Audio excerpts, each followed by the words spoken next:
दोस्तों नमस्कार। स्वागत है आपका अपने YouTube चैनल कालखंड में, जहां हर रोज की तरह आज भी हम आपके लिए लाए हैं एक अहम मुद्दा, जिसमें दावा है योगी आदित्यनाथ को यूपी के मुख्यमंत्री पद से हटाने का, मोदी की जगह अमित शाह को पीएम बनाने का और साथ ही केजरीवाल की रिहाई के बाद राजनीतिक समीकरण बदल जाने का।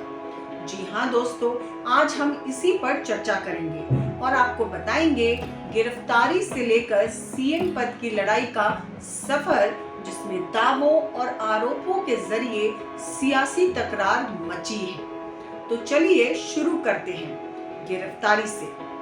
दोस्तों, दिन था 21 मार्च 2024, जब देर शाम दिल्ली के मौजूदा मुख्यमंत्री की गिरफ्तारी के बाद पूरे देश में सियासी बवाल मच गया।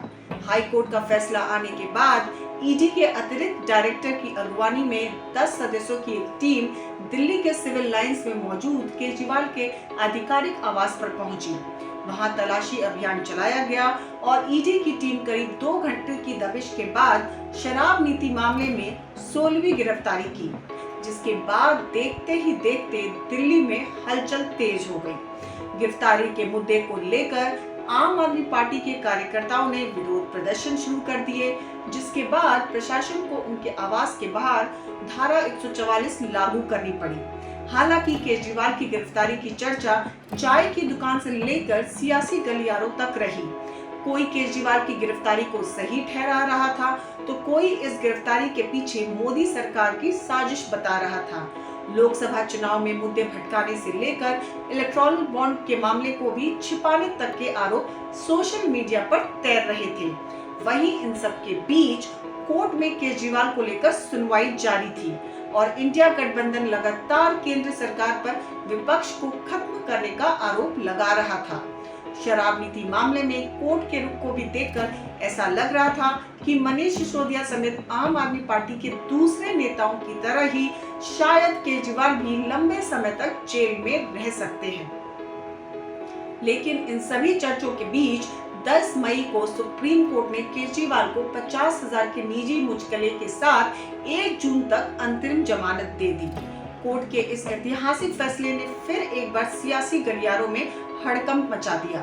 जहां कोर्ट के फैसले से इंडिया गठबंधन के लोगों को जोश हाई हो गया, तो वहीं दूसरी तरफ शराब नीति मामले में केजरीवाल को मुख्य सरगना बताने वाली बीजेपी बैकफुट पर आ गई। साथ ही केजरीवाल ने जेल से बाहर आते ही बीजेपी पर जुबानी हमला बोलते हुए कई गंभीर आरोप लगाए, जिसमें उन्होंने साफ तौर पर कहा है कि अगर मोदी तीसरी बार प्रधानमंत्री बनते हैं तो उत्तर प्रदेश के मुख्यमंत्री योगी आदित्यनाथ मुख्यमंत्री पद पर नहीं रहेंगे, जिसके बाद सियासी पारा हाई हो चला है। साथ ही इस सियासी संग्राम के बीच ये चर्चा भी जोरों पर है कि आखिर लोकसभा चुनाव के बीच केजरीवाल की ये रिहाई राजनीतिक लड़ाई को किस ओर ले जाएगी।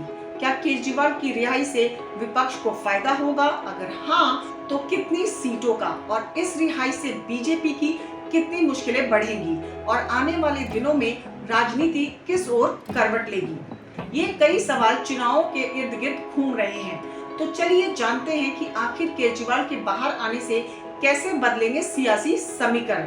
दोस्तों, जैसा कि हमने आपको बताया कि सुप्रीम कोर्ट की 2 जजों की बेंच ने उन्हें 1 जून तक अंतरिम जमानत दी है। साथ ही उन्हें चुनाव प्रचार करने की भी इजाजत दी है। हालांकि केजरीवाल को 2 जून को दोबारा सरेंडर करना होगा। मतलब ये है कि लोकसभा चुनाव के आखिरी चरण की वोटिंग तक केजरीवाल जेल से बाहर रहेंगे, जिसके चलते अब कयास लगाए जा रहे हैं कि इस गिरफ्तारी से विपक्ष के पक्ष में लोगों की सहानुभूति बढ़ी है, जिससे विपक्ष को काफी फायदा मिलने के आसार हैं। खासकर दिल्ली और पंजाब जैसे राज्यों में, जहां आम आदमी पार्टी का मजबूत आधार है। इससे इंडिया गठबंधन भी मजबूत होगा। साथ ही दिल्ली की 7 सीटों पर 25 मई को चुनाव है। यहाँ से आम आदमी पार्टी 4 सीटों पर और कांग्रेस 3 सीटों पर चुनाव लड़ रही है। दोनों ही पार्टियां इंडिया गठबंधन के तहत एक साथ मिलकर चुनाव लड़ रही हैं। पंजाब की सभी 13 सीटों पर आम आदमी पार्टी चुनावी मैदान में है। यहाँ 1 जून को मतदान है। इन दोनों राज्यों के अलावा आम आदमी पार्टी हरियाणा में भी एक सीट पर चुनाव लड़ रही है। पूरे देश की बात करें तो 543 में से आधी सीटों पर चुनाव हो चुके हैं, जहां पर आम आदमी पार्टी का आधार था। जानकारों का भी मानना है कि केजरीवाल की रिहाई से न सिर्फ उनकी पार्टी बल्कि पूरे इंडिया गठबंधन को फायदा मिलेगा। दोस्तों, मतलब साफ है कि कहीं ना कहीं केजरीवाल की गिरफ्तारी ने विपक्ष को और मजबूत कर दिया है, जबकि बीजेपी का शराब नीति को लेकर आम आदमी पार्टी पर दबाव बनाना उल्टा पड़ता नजर आ रहा है। वहीं केजरीवाल भी इस मौके को भुनाने में कोई कसर छोड़ते नजर नहीं आ रहे हैं। शायद यही वजह है कि जेल से रिहाई के बाद मुख्यमंत्री अरविंद केजरीवाल ने पहली बार प्रेस कॉन्फ्रेंस कर बीजेपी के ही कई नेताओं की दुखती रग पर हाथ रख दिया है। केजरीवाल ने सीधे बीजेपी की मोदी सरकार पर निशाना साधते हुए कहा कि इन्होंने आडवाणी जी, मुरली मनोहर जोशी, सुमित्रा महाजन की राजनीति खत्म कर दी। शिवराज सिंह चौहान, जिन्होंने मध्य प्रदेश का चुनाव जिताया, उन्हें मुख्यमंत्री नहीं बनाया, उनकी राजनीति खत्म कर दी। वसुंधरा राजे, खट्टर साहब, रमन सिंह की राजनीति खत्म कर दी। अब अगला नंबर योगी आदित्यनाथ का है। अगर ये चुनाव ये जीत गए तो योगी जी का भी करियर खत्म कर देंगे।